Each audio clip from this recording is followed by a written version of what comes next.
Oi pessoal, eu tô aqui com minha mãe. A gente vai falar de crianças síndrome de Down, as cambalhotas. Duas câmeras a camada 5. Papo Inc 5. Você fala isso? Oi pessoal, o Papo Inc de hoje é sobre cambalhota, né? A gente fez uma enquete perguntando se criança com síndrome de Down podia dar cambalhota. 84% das pessoas disseram que sim e 16% disseram que não. Eu ainda não vou dar resposta. No final da minha fala, a gente vai fazer as seguintes considerações e vamos deixar para que vocês entendam, né, todas as considerações que eu vou fazer e a gente vai decidir o que é aconselhável. Bom, quando a gente fala em cambalhota, a cambalhota nada mais é do que um movimento de hiperflexão, né, da região cervical da cabeça. E a criança, quando faz cambalhota, ela faz isso aqui, joga todo o peso do corpo, todo o centro de massa dela vem para a região cervical e a gente percebe que ela faz uma hiperflexão da cabeça, transfere o peso e faz este movimento.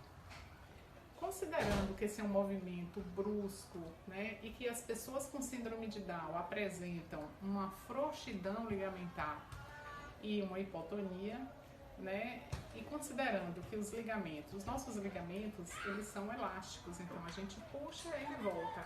Nas pessoas com síndrome de Down, eles têm um limite plástico, quando eles são distendidos, né, eles ficam mais frouxos pela quantidade de colágeno existente no ligamento. Então as pessoas com síndrome de Down têm como característica constitucional essa frouxidão ligamentar. Acontece que algumas pessoas com síndrome de Down, elas têm uma hiperfrouxidão ligamentar. E o que caracteriza essa hiperfrouxidão ligamentar? É quando a gente, principalmente os fisioterapeutas, fazem um exame das 5 articulações da criança, de alguns movimentos, e observa o que eu vou falar aqui para vocês. Por exemplo, quando a gente apoia o braço e a articulação do cotovelo, ela passa desse limite, indo mais para trás, acima de 180 graus, a gente fala que é uma hiperfrouxidão ligamentar da articulação do cotovelo. Quando a gente faz uma hiperflexão da articulação do punho e o dedo polegar da criança toca no braço, a gente considera que a criança tem uma hiperfrouxidão ligamentar dessa articulação. Quando a gente faz uma extensão do punho e os dedos ficam paralelos ao braço, vocês veem que eu nem consigo fazer, porque eu não tenho frouxidão ligamentar. Mas algumas crianças com hiperfrouxidão, os dedos chegam a ficar paralelos ao braço. A gente considera que é uma hiperfrouxidão ligamentar. Quando a articulação do joelho, tem crianças que ficam em pé e o joelho vai lá para trás, a gente chama isso de recurvato. Quando esse joelho vai muito para trás, a gente considera que essa criança tem uma hiperfrouxidão ligamentar. E quando a gente pega o pezinho da criança e faz uma dorsiflexão, e a gente percebe que o ângulo é superior a 45 graus, a gente também considera que é uma hiperfrouxidão ligamentar. Então eu, Nádia Quadros, quando estou avaliando uma criança para orientar um esporte, para liberar para atividades, eu considero, além do exame que o médico faz assim que a criança fica de pé e anda, as diretrizes, ela recomenda que esse exame faça com 3 anos de idade e com 10. Não quer dizer que tenha que ser exatamente com 3 anos. Hoje em dia, cada vez mais, com os estímulos e a fisioterapia mais precoce, as nossas crianças têm andado mais cedo. Então a gente faz o exame da atlanta axial assim que a criança fica de pé e anda. E se esse exame, a distância entre a primeira e a segunda vértebra, né, atlanto-axial do ápice, for superior a 4,5 milímetros na posição neutra, o exame é feito na posição neutra, na flexão da cabeça e na extensão.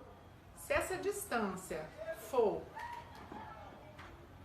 Superior a 4,5 milímetros, a gente diz que a criança tem instabilidade atlanto-axial. E aí a gente ainda classifica essa instabilidade em 3 níveis. De 4,5 a 6 milímetros, a gente fala que é uma instabilidade, existe uma subluxação, né? Quer dizer que entre a primeira e a segunda vértebra ocorre uma subluxação, e é o nível 1, entre 4,5 e 6. De 6 a 8, a gente fala que é uma instabilidade atlanto-axial moderada, e acima de 8, a gente considera que é uma franca instabilidade. É caso cirúrgico, e geralmente a criança com esse nível, né, com essa distância aí, acima de 8, ela já tem sintomas neurológicos. E quais são os sintomas neurológicos? Parestesia, que é formigamento, dormência, fraqueza muscular. A criança com síndrome de Down, que já tem totalmente independência funcional, já anda, de repente começa a puxar de uma perna mais fraca que outra, queixar de fraqueza, de dormência no braço, na mão, um torcicolo, uma tensão na região cervical e dor, são sinais que a gente caracteriza como sinais neurológicos. Geralmente existe uma prática que, quando essa distância, né, entre o atlanto axial, né, nessa região, quando ela é superior a 4,5 milímetros, o pediatra da criança deve encaminhar essa criança para um neurocirurgião pediátrico que tem experiência com estabilidade atlanto-axial, ou um cirurgião mesmo ortopédico de coluna, onde ele vai avaliar se essa criança precisa ou não fazer o exame.